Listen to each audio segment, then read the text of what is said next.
إحنا مش عارفين نجاري رأس الأخضر، ولا عارفين نلاعبهم، ولا عارفين حتى جارينا نلعب موزمبيق، وتعادلنا مع غانا وقلنا غانا مننا وعلينا. يا جدعان لأ، الدنيا كلها بتتغير يا جدعان. إحنا بنعمل حفلة على فاركو بتلعب الزاكلية، واستاديوهات تحليلية ليل ونهار.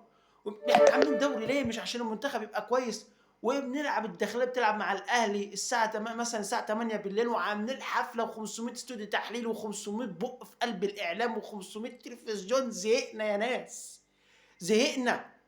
وفي الاخر مش عارفين نجاري اللاس الاخضر، ولا عارفين نلعبهم، مش عارفين نغلبهم، ولا عارفين نغلب موزمبيق. والكره بقت تتغير في افريقيا، ولسه في العم اللي احنا فيه، في العم الدولي عندنا، والصفافير والخناقات. يا جدعان زهقنا بقى، زهقنا زهقنا. واستوديوهات بالليل الساعه 2 بالليل والساعه 1 بالليل. ادي النتيجه يا عم انت، وادي النتيجه قاعدين تغنوا.